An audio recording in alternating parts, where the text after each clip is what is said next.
नमस्ते। इस अभिज्ञान शकुंतलम दुनिया की अद्भुत प्रेम कहानी का जो कंक्लूजिंग है पार्ट लेके आए हैं। कहानी में हमने देखा कि किस तरह से एक ब्रह्म ऋषि विश्वामित्र तपस्या भंग होते हैं एक स्त्री आकर्षण के सामने। इस तरह से एक शकुंतला नाम की एक छोटी कन्या का जन्म होता है। किस तरह से एक ऋषि को मिलती है, कर्ण ऋषि को। किस तरह से उन्होंने उसका पालन पोषण किया। किस तरह से राजा शिकार करने आता है तो उसके संपर्क में आता है। किस तरह से दोनों का गंधर्व विवाह होता है। और फिर जब राजा लौट के जाता है तो उसके बाद जो उनकी अंगूठी खोती है नदी पे। उसके बाद जब राजा के महल में पहुंचते हैं तो राजा स्वीकार करते नहीं है कि आप जबरदस्ती रिश्ते बना रहे हो, हमारा आपसे कोई संबंध नहीं है। और हमने अंतिम अंतिम में देखा कि जब वो राजा को एहसास होता है, जब उसको अंगूठी और मछुआरे के मल्हार के थ्रू मिलते हैं, कि उसको फिर पश्चाताप राजा की बारी आती है कि भाई मुझे भूल हुई है, ये दुर्वासा ऋषि का श्राप था। और जब वो लौट रहे हैं तो जो बच्चा है, एक 5 साल का छोटा बच्चा सर्वदमन, जिसका नाम भरत भी कहते हैं, तो वैसे शेर के दांत गिन रहा है। तो ये हमने देखा। अब हम थोड़ा इसका अंतिम करेंगे। यहाँ से फिर जब राजा आश्रम में पहुँचते हैं तो वो अपनी गलती का एहसास होता है उनको। वो शकुंतला के सामने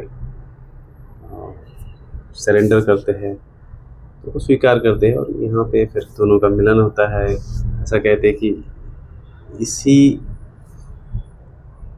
के नाम पे, उसी बच्चे के नाम पे जो भरत था, ये भारत पड़ा। ऐसी कहानी है। बहुत चक्रवर्ती सम्राट बना। और कहीं कहीं कहानियों में कुछ दूसरी तरह से ट्विस्टिंग भी है कि कहीं कहीं कहानियों में ऐसा मोड़ है।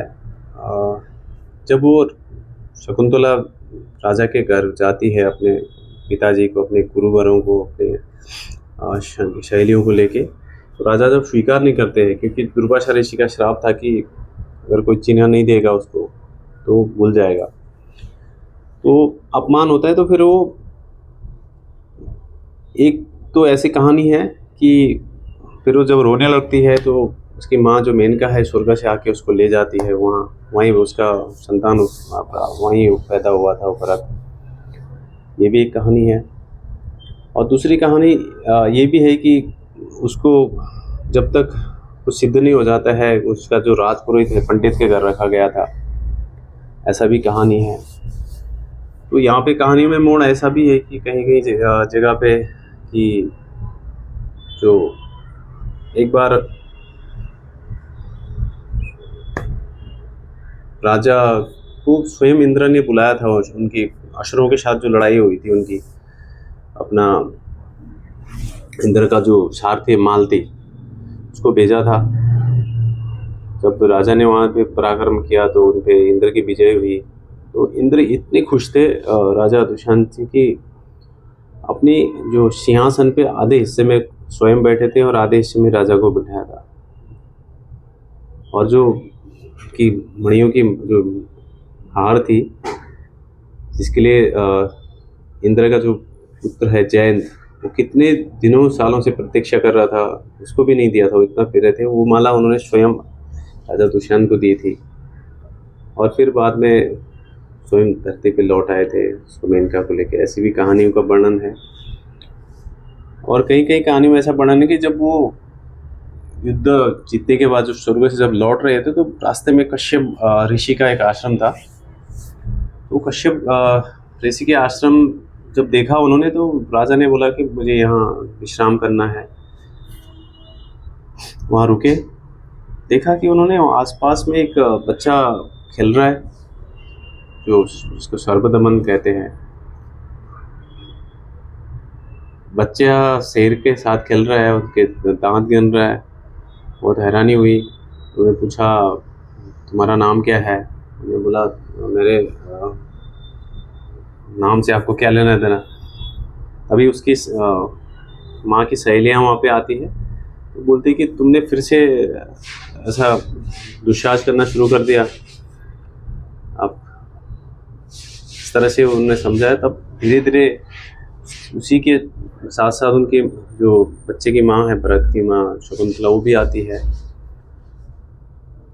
और उसके जो सहेलियाँ, वो देखती है कि जो बच्चे के यहाँ हाथ पे ताजीब बांधा हुआ था, जो एक धागा बांधा हुआ था विशेष मंत्र से, कश्यप ऋषि ने वो जप के दिया था।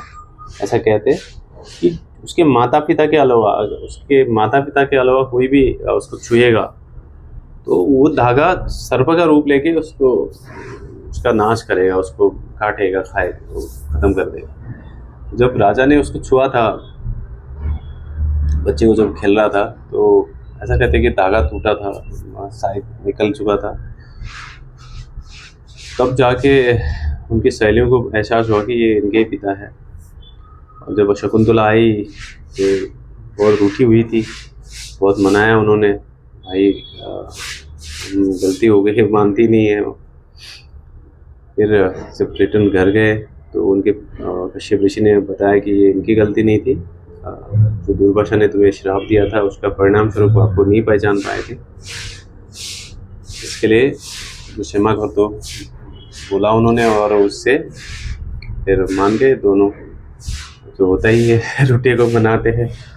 और उसके बाद उन्होंने